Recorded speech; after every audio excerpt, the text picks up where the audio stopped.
Assalamualaikum dan salam sejahtera cuma. Ni cerita hari Khamis. Saya dan anak saya pergi ke Hotel Excelsior untuk temu duka terbuka. Apalah.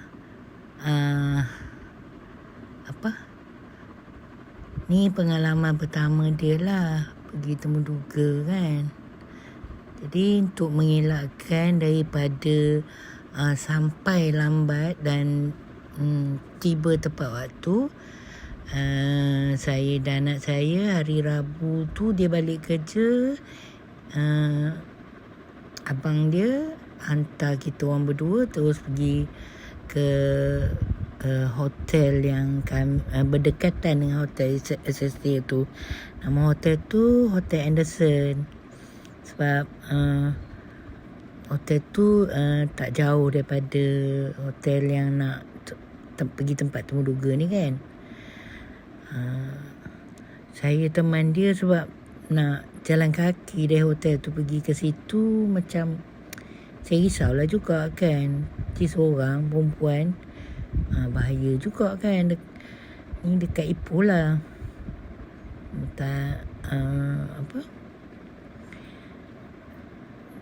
Dia dah tentulah pergi tu berdebar-debar kan. Benda tak pernah. Saya yang menunggu pun berdebar juga, duduk di bawah. Berdoa kan. Sambil duduk, sambil berdoa. Semoga dia boleh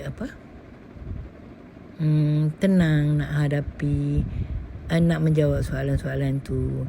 Okay, balik daripada tu kita orang singgah dekat kedai mamak, makan nasi biryani dekat dengan hotel yang kita orang menginap tu. Sebab dari malam tu tak makan, cuma makan roti, minum air, macam tu. Sebab dah malam kan, malas nak susah-susah. Then habis je temu duga, terus balik ke hotel, balik rehat. Check out, biasalah check out pukul 12. Habis check out, dia nak ajak pergi cari benda yang dia teringin sangat. Aiskrim Yau-Yau namanya. Namanya Yau-Yau. Saya pun tak tahulah. Macam-macam sekarang ni benda-benda viral ni. Then masa kita orang pergi tu, kedai tu dah buka. Tapi berkali-kali pergi, tak ada orang yang jaga tu.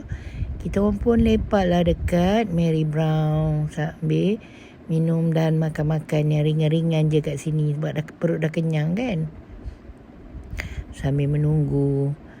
Lagipun ni dia nak bawa balik ni lah aiskrimnya.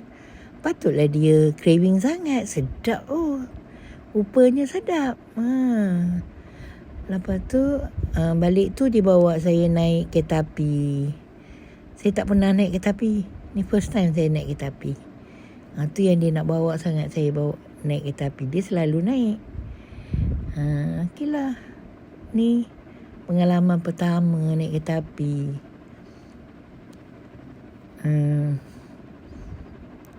Saya ambil lah video dan gambar-gambar sepanjang jalan sikit-sikit kan. Dah sampai dekat KTM Sungai Sipur, suami saya ambil. Dia lepas ambil anak bongsu saya dari sekolah, terus datang ambil kita orang. Inilah sebersikit cerita saya dan anak saya pergi temu duga. Lepas tu pergi Ipoh Park cari aiskrim Yau-Yau. Dan balik naik kereta api. Ni namanya apa? Yang kereta api biasa tu panggil apa? Saya pun tak tahu. Ada panggil apa? Komuter ke? Entahlah. Niat naik tu nak tengok gambar kereta api tu jalan. Tak sempat. Sabar je lah. Okay lah. Ni gambar masa dah sampai kat Sungai Siput, tangkaplah gambar sikit kan. Ni cerita gambar dalam kereta api. Ada kat KTM Ipoh. Lepas tu dalam kereta api, dalam lift dekat KTM tu. Adalah serba sikit buat kenang-kenangan. Ni aiskrim Yau-Yau yang dia craving sangat tu.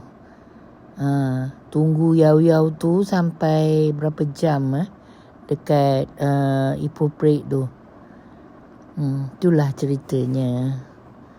Okay, terima kasih yang telah menonton. Jangan lupa like, komen, share dan subscribe. Juga tekan tombol loceng untuk notifikasi terkini. Jumpa lagi di lain video. Bye.